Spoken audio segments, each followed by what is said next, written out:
The next question we ask ourselves is, where does the Democratic Republic of Congo import from? In the year 2019, Congo-Kinshasa imports were valued at $7.28 billion.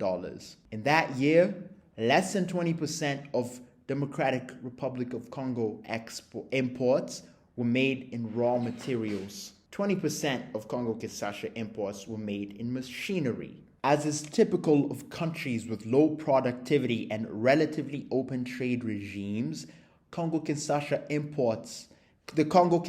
imports machine tools and other manufactured goods. In 2019, Congo-Kinshasa imports were lower in value than its exports. In that year, exports to Asia were valued at $3.1 billion, while exports to Africa were valued at $2.75 billion. The Democratic Republic of Congo's most important trade partners in Africa were South Africa, Zambia, and Rwanda. Imports from Kenya were valued at $132 million, that is. Within the East African community, Kenya, Rwanda, and Burundi were the Congo-Kinshasa's sole import partners. In 2019, Congo-Kinshasa imports from the East African community were valued at just under $500 million, or just above $500 million, and took up 7.18% share of Congo-Kinshasa imports from the world. In that year,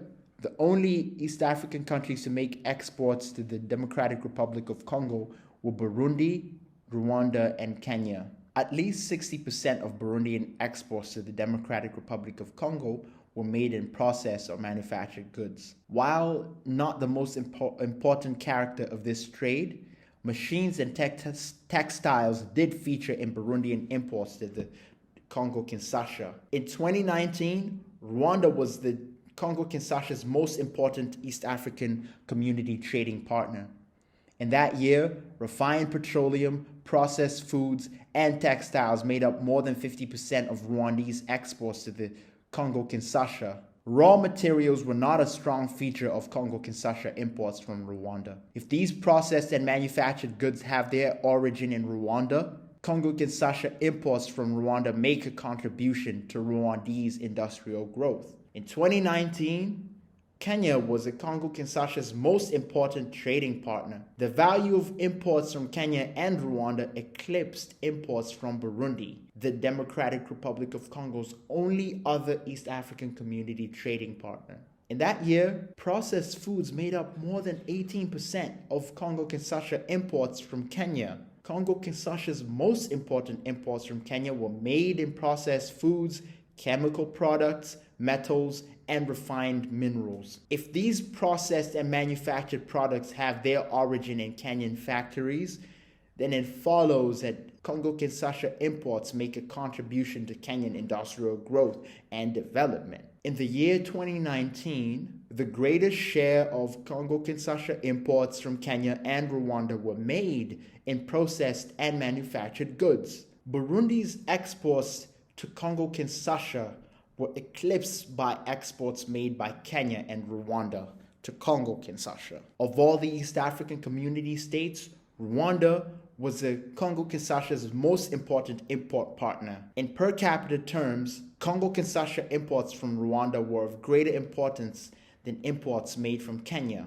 On the whole, if manufactured and processed goods had their origin in Kenyan and Rwandese factories, then Congo-Kinshasa trade with these two countries has benefits for producers. It would also follow that consumers from the Congo-Kinshasa do benefit from East African communities' industrial footprints and its Kenyan and Tanzanian ports. What conclusions do we draw from all this? First of all, the ubiquity and diversity of goods produced determines the economic complexity index of that economic system. To observe that a system is producing a set of goods with a high diversity and low ubiquity is to observe that That given system is producing a wide range of goods that are very difficult to make. Japanese semiconductors and motor vehicles require a high level of economic complexity to produce. That nation's export mix signals a high level of economic complexity.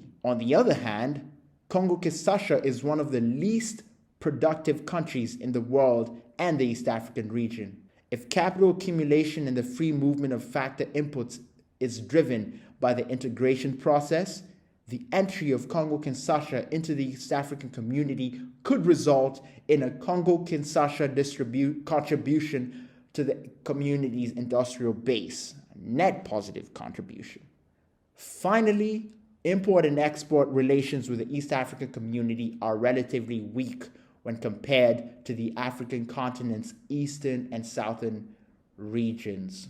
Notably, Congo-Kinshasa trade relations with Tanzania were negligible.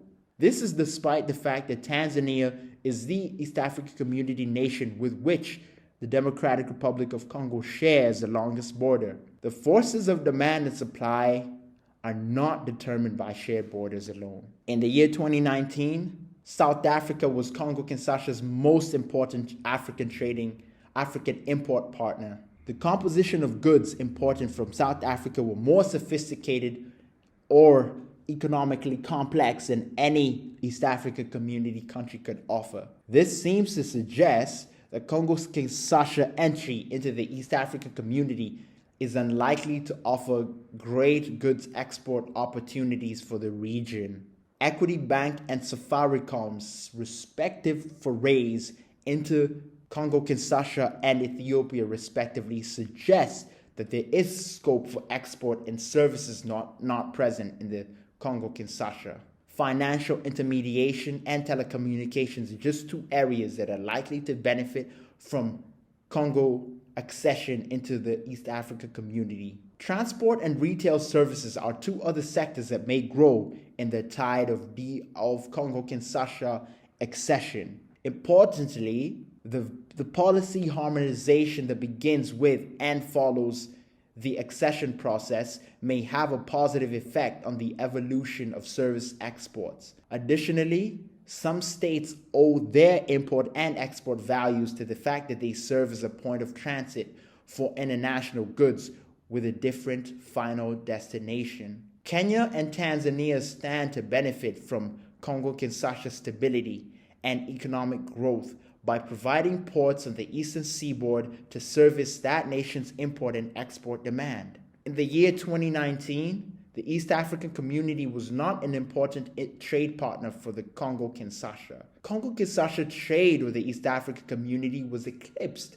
by trade with a handful of nations, including Egypt, Namibia, Zambia, and South Africa. When all the trade flows between the Congo-Kinshasa and the East African community are considered, the principles of comparative advantage are evidently at work. Internationally, Congo-Kinshasa is specialized in the production of raw materials, the production and export of these raw materials. That is, while Congo-Kinshasa was a source of some processed and manufactured products for East Africa community countries, Congo-Kinshasa exports to the East Africa community were made primarily in raw materials. In return, East Africa community countries made exports to Congo-Kinshasa in processed and manufactured goods. Congo-Kinshasa accession into the East African community will allow increasing freedom in the movement of the factors of production, goods, and services. If this free movement facilitates capital accumulation towards the development of Congo-Kinshasa processing and manufacturing capabilities, the East African community could experience regional and international growth in trade. The Congo-Kinshasa accession into the East African community could also allow the Congo-Kinshasa to continue to benefit from its raw materials endowment. Transport infrastructure development, for example, could expand Congo-Kinshasa exports of its raw materials and facilitate relations with far-flung raw material consuming partners like China. Thank you.